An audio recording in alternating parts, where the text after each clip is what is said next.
Hello friends, तो ये मेरा 5th ब्लॉग है नेपाल का। तो हम लोग लास्ट ब्लॉग में आपने देखा कि हम लोग पोखरा में रुके थे, स्टे किया था हमने। तो यहाँ पर हमें मुक्तिनाथ के लिए जाना था, लेकिन आज हम लोग बहुत थक चुके थे, तो हम लोग ने सोचा लोकल पोखरा ही घुमा जाए। और सुबह सुबह जैसे ही निकले, बच्चों का आर्ट गैलरी से दिमाग ही नहीं हट रहा था, इतनी सुंदर आर्ट से। और ये फेवा लेक है। सबसे पहला हमारा डेस्टिनेशन फेवा लेक था, जो हमारे होटल से मात्र 5-10 मिनट के वॉकिंग डिस्टेंस पे था। और बहुत ही खूबसूरत नज़ारा है। और मतलब नेपाल के हर एक स्पॉट में आपको पहाड़ दिखेंगे ही दिखेंगे, और नज़ारा भी बहुत खूबसूरत होता है। तो यहाँ से बोट लेकर हम लोग बीच में ताल बराही एक मंदिर पड़ता है, इसको हम लोग दर्शन करने के लिए सुबह सुबह निकल गए थे। तो बीचों बीच पड़ता है, वहाँ झट से हमने दर्शन किए और हम लोग वापस अपने होटल आ गए। फिर वहाँ से हम लोग नाश्ता वगैरह करके हम लोग निकल चुके थे पुंदीकोट के लिए। सारंगकोट और पुंदीकोट, यहाँ से आपको अन्नपूर्णा रेंजेस दिखती हैं, धौलागिरी अन्नपूर्णा रेंजेस दिखती हैं। और बहुत ही रास्ता भी बहुत खूबसूरत है। और ऊपर शिव जी का बहुत विशाल मूर्ति है। और इसी एरिया में विश्व शांति स्तूप भी है, जो हम नहीं दिख जा पाए थे थक जाने की वजह से, बहुत थक गए थे।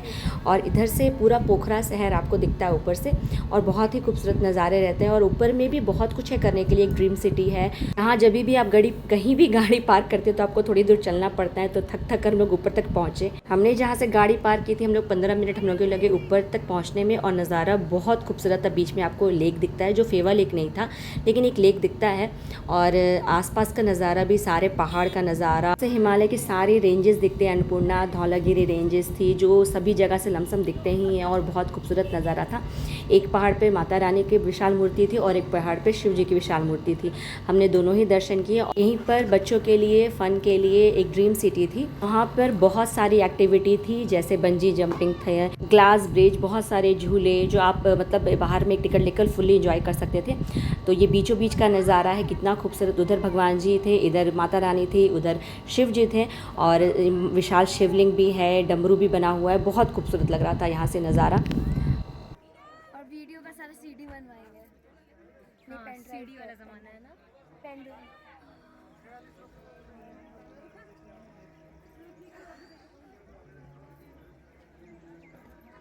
गर्मी लग रहा है, हमको स्लीवलेस ही पहन लेना है। अब यहाँ के बाद हम लोग ड्रीम सिटी जाएंगे। तो बच्चों ने यहाँ का पूरा घूम लिया, अब उनको ड्रीम सिटी जाना था। तो यहाँ से बाहर से ही ड्रीम सिटी के लिए टिकट थी, वहाँ से हम लोगों ने टिकट लिया। और सच बताऊं, दोपहर में इतनी गर्मी थी पहाड़ों पर, कि हमने आधी एक्टिविटी ऐसे ही छोड़ दी।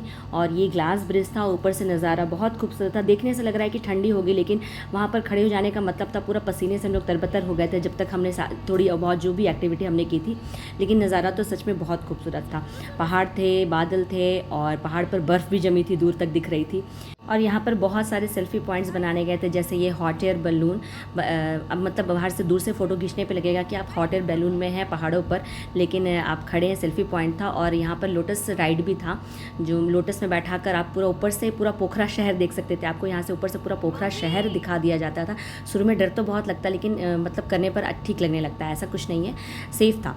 बच्चों ने भी किया, मैंने भी किया। बस इतनी करने के बाद हम लोग वापस चले गए, क्योंकि हमें और आगे भी घूमना था। और यहाँ से निकलने पर हमें 1-2 पॉइंट और घूमना था। सबसे पहले तो गुप्तेश्वर महादेव था और डेविस फॉल था, लेकिन हमारा छूट गया डेवी फॉल, क्योंकि आप सब कुछ नहीं घूम सकते, कहीं ना कहीं कुछ ना कुछ छूट ही जाता है। और ये गुप्तेश्वर महादेव टेम्पल भी बहुत ही खूबसूरत टेम्पल है। मतलब 2-3 फ्लोर नीचे जाके आपको कहते कि ये पाताल लोक का रास्ता है। और अंदर में, इसके अंदर और आगे जाके डेवी फॉल था, लेकिन बच्चों को थोड़ा सफोकेशन हो रहा था, मुझे भी थोड़ा सा लग रहा था।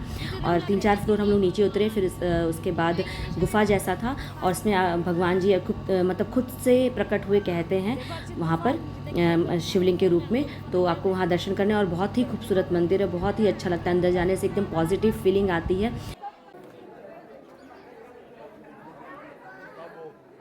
इसका आर्किटेक्चर भी बहुत खूबसूरत था, और कहते हैं 15-20 साल पहले ही खोज हुई है। पानी की आवाज़ आती थी, और अंदर में दीवारों से भी पानी टपकता है।